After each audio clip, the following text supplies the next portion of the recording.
So Karnataka has been a long driver of innovation and tech in the country. Uh, Now, beyond that, what are the next growth driver going to be for the states? See, I'm very happy to meet all of you in Davos. 2026, we have come for this World Economic Forum. And you know, this is a city of, Karnataka is a state of innovation, R&D, and whatever you want. As earlier I have said that in California you have about 1.3 million engineers. But as far as Bengaluru is concerned, we have 2.5 million engineers. That is the strength. The human resources capital, whatever we have in this state, you can't match any place in this country. That is the biggest strength. So that is why all the Fortune 500 countries have been located there. They have been working. We have given them a very good IT policy. We have given them an industrial policy. We have given them a startup policy. And even on the health sector, tourism sector, we have given them a lot of opportunity for people to come and work, explore their possibility. So that is the biggest strength. That is why all the world leaders have been meeting me, speaking to me on various sector, and we are open to everyone. Right. In terms of policies you've just elaborated, in terms of reforms to attract sectors beyond tech, what is Karnataka planning to do? See, you know about aerospace, no? Aerospace, Yes. MROs. We have greatest. We have in the airport, we have given a lot of opportunities, even in Shivamoga, even in Mangalore, even in Hubli Dharwad, even in Belgaum. We have opened up airports, and there are a lot of opportunity for all of them to start on their MROs, and a lot of opportunities is there. And anywhere they can move. Even the 2-tier, 3-tier cities are open to all of them with a great talent pool. You know, I think we have 250 engineering colleges. They produce more than about 2 lakh engineers. We have about 70 medical colleges. They produce more than 14,000 doctors every year. And we produce more than, including in the health services, we produce about more than 1 lakh medical staff like nurses, paramedicals, and all these issues are there. That is the biggest strength of Karnataka. The talent pool you can't match anywhere in which part of the country. So in Davos, you must have had several meetings with the foreign investors. What's been your pitch to them, and what has been their response? See, like? last have you been able to secure some yes. significant See, commitments? last time we in the global investors meet, we had about 11.5 lakh crores investment. They came and signed in Bangalore. Already 50% are there the last year. Now today we said that we will not sign. You come there, you just look at, it is not signing a paper on this. We just believe, we believe in only which should be grounded. So we have asked them to come, let us look at the policies, then we will start. This time we said that we will not sign any paper here. We will sign only the paper in Karnataka, in Bangalore. So many Indian states are here, and all of you are competing for that pie of the investments. What is Karnataka's differentiating pitch to them? No, we are not competing any of the states. We know that Karnataka is no way match, because entire world leaders are looking India through Bangalore. That is not my statement. That is the statement of Patil Vajpayee earlier. Recently, Mr. Modi also came to Bangalore at the metro station. He also said this, Bangalore is a global city. So this is the city which the entire world is looking at from India. So I am telling you, the weather, the culture is very cosmopolitan culture. Everything is there in our state, and a big landscape, even in agriculture, floriculture. We export a lot of things from Bangalore. The milk revolution, it is at the peak. After Gujarat, it is Karnataka with a big milk revolution. And in every sector, Bangalore is growing and Karnataka is growing. The rising point of Karnataka, a new innovation is being done in Karnataka. So Bangalore, in terms of the pressures because of the success of the services sector in Bangalore, IT and tech, there's been a lot of pressure on it as an urban city. So what is the next plan that the state has to create new urban centers? See, this is a city, we are planning it very well. We are investing more than 2.5 lakh crore only on urban mobility and infrastructure. We are coming out with tunnels, we are coming out with elevated corridors, we are coming out with a lot of urban mobility plan. We know that because Bangalore is highly thickly populated, which has 1.5 crores of population is there, and at the same time we have 1.4 crores of vehicle is there. But we know that, so we are coming out with a new business corridor which will ease out traffic about 123 kilometers. I think that will sort out the problem of Bangalore. Okay, great. And apart from Bangalore, newer urban centers? Yes. As you build on Bangalore's success? Two-tier cities, three-tier cities are being already planned, and we are taking it forward. And all the cities have a lot of talent pools and youngsters are there. We will definitely help all of them to see that their planning and their living will be very well. And all those who invest in the two-tier, three-tier city also will be taken care with the greatest policies which we are given to the state. Karnataka's known worldwide for Bangalore's success with technology. What would be the next big frontiers for the state now, which would set it apart? See, quantum technology, the artificial intelligence, the CAA, and the semiconductors, all are on pipeline. All of them want to be looking at, and especially even on the tourism also, coastal tourism, we wanted to open it. We have given them a lot of opportunity. We have about 234 kilometers of sea. I think we are taking up a very big leap in it. Okay.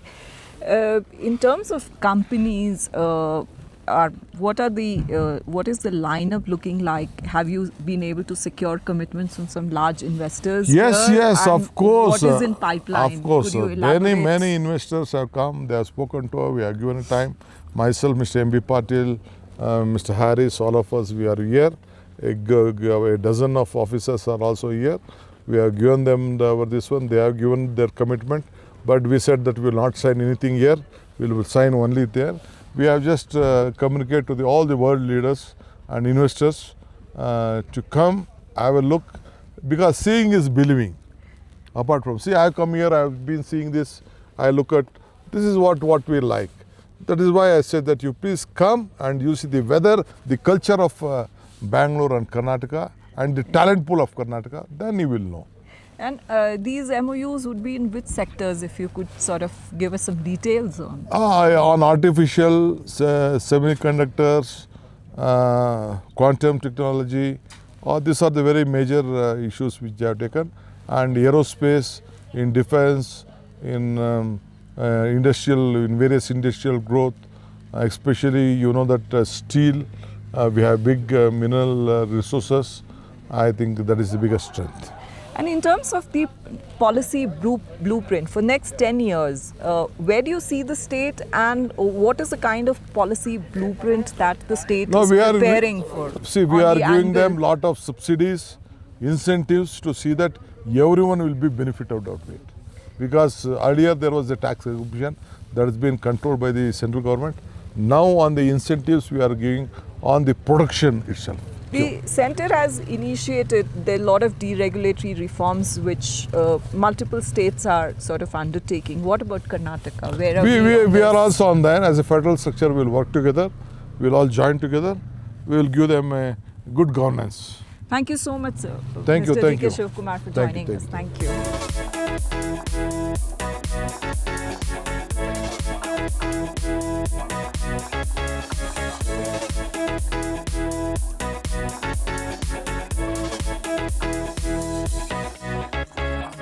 We are number one in IT.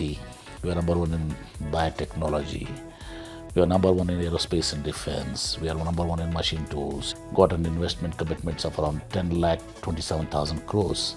Now the next thing is AI, quantum computing, robotics. Anything new in the world has to come from Bangalore.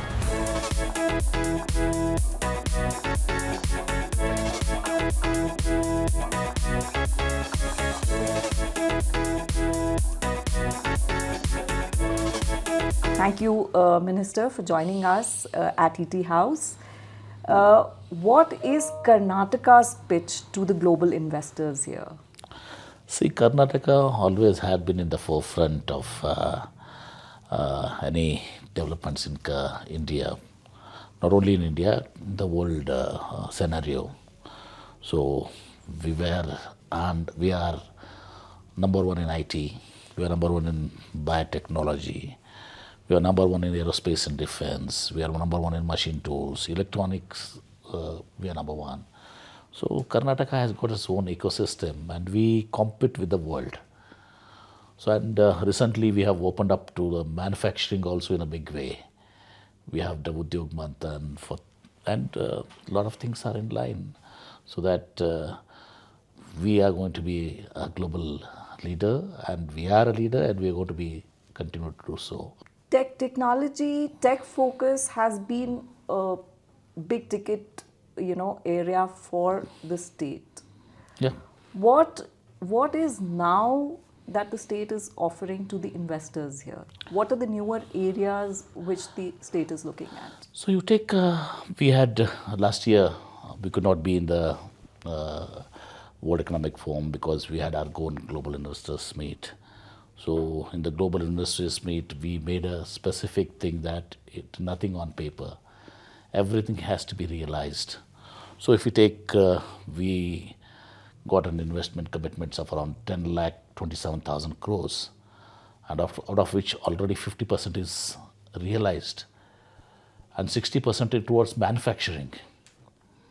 And more importantly is beyond Bengaluru, northern Karnataka, we got 45% of investments. So things are moving in a better way. And after the global investors meet, we again attracted around 1 lakh 50,000 crores. That shows the ecosystem, the strength. So that talent is there, the ecosystem is there. And we're moving forward with the policies. We have the best industrial policy. Yes, you came out with an industrial policy. Has that been discussed with the investors here? What has been definitely. their response to we it? In the global investors meet, we unveiled, and we are all the investors. They know about what is we are offering, the incentives, the ecosystem. Before it comes sustainability, whenever in Davos sustainability becomes in the main focus here because of the climate change. In our industry policy for sustainability also we have incentives. For women employment we have incentives. For employment we have incentives. So it's a very progressive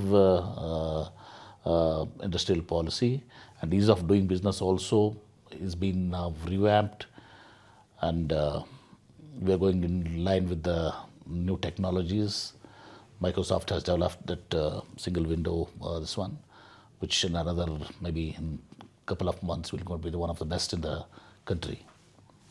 So, a number of states in a number of southern states, some states are focusing big time on data centers.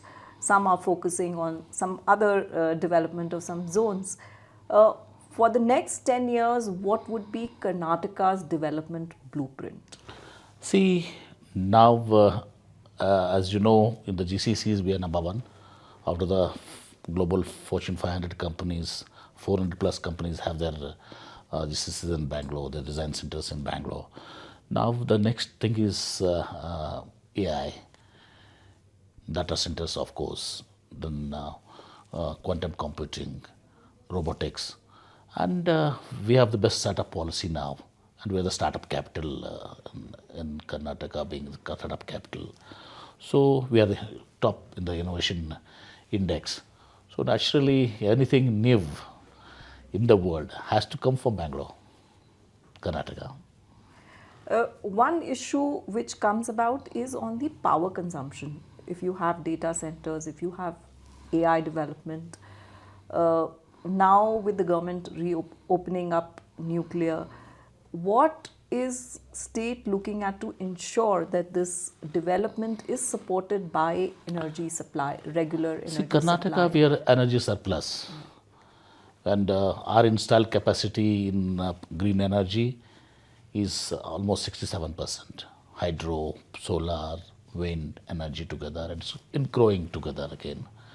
And data centers, we are looking nowadays, small is the new big. Not many data centers, they require a lot of power, water, everything. So in line with that, we are moving. You know, we have a couple of this one over there. And when it comes to semiconductor, we have lab research, we have applied materials. Foxconn in electronics, we have around 20 million iPhones with a 2 billion plus investment over there. 20 billion iPhones are exported from Bangalore. Right. So at WEF, how has been your interactions with the investors here? What is the kind of feedback that today you being got?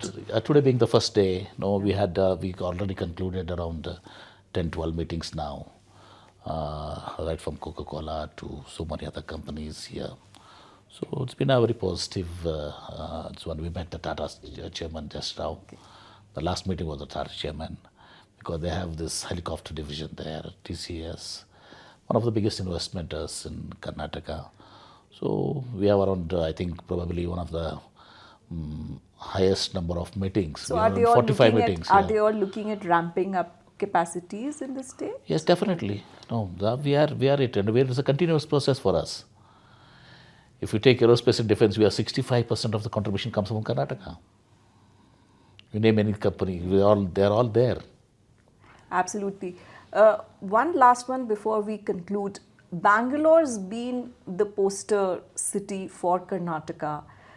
Now that you are looking at pushing, development and pushing initiatives in various other sectors, how does it go beyond Bangalore? If you take, that's what I said beyond Bangalore, in the recently concluded Global Nurses Meet, almost 70% is beyond Bangalore. And if you take literally, so there had been Bangalore rural also, 45% is northern Karnataka. Recently, NIDEC started there, this one in Dharwad. One of the, they provide equipment for the data centers. In NIDEC, in this one, we have acres. Arvind Medigari, the aerospace park in Belgaum. So now that things are happening in Karnataka, but we have special incentives also there, and we want to take it to further level also because we have zonal incentives like Zone 1. Bangalore doesn't have any incentive. Urban Bangalore doesn't have any incentive. Beyond Bangalore, so whenever you go towards the rural part, you got more. There are 3 zones in Karnataka. Zone 1 is the most backward. Zone 2, Zone 3 is Bangalore. There is no incentives. We're going beyond this one. We have got our incentives, and it's started now. And Bangalore also now we are now opening up. So even IT is coming up in a big So way. is there also a urbanization blueprint being put in place to ensure the issues that Bangalore faced, the other cities which are now going to be coming up do not face the same issues? No, Bangalore, see, naturally is a growing city. It's a global city. So if you take half of the people from Bangalore are people from children who come from other states as well. They come there, they buy an apartment, husband and wife, they'll be walking. There are own children, like from various. If 100 people come in, hardly 5 people go out. But earlier it was for education, whether to do their engineering, medicine, pharmacy, nursing, whatsoever. But now this is for work. They come, they buy a car, both husband and wife, they buy a car. They have more number of cars than Mumbai and Delhi, in Bangalore. Absolutely. Yeah, that's the youngster's dream, and we have to accommodate that. And we are happy to accommodate them. So the industrialization, the push that is now taking place, that would also focus on this new phase of urbanization in the state? Yeah, the Deputy Chief Minister, of course, he's also joining tomorrow. So he has taken major initiatives now, a tunnel road in Bangalore. So when we come to Davos, we can see hundreds of tunnels here, right from Milan to here. So to ease out the traffic, we have metro in a big way. And we are, as IDD minister, I'm also planning the suburban railway. Then we are thinking about the RRTS from Bangalore to Mysore, Bangalore to Tumkur, Bangalore to Kolar, so that people can commute from those places, from rural. It becomes easy to buy a house, easy to get a house on rent. It makes affordability a key, this one factor there. So that also we are concentrating. Right. Thank you so much, Minister, for joining us here.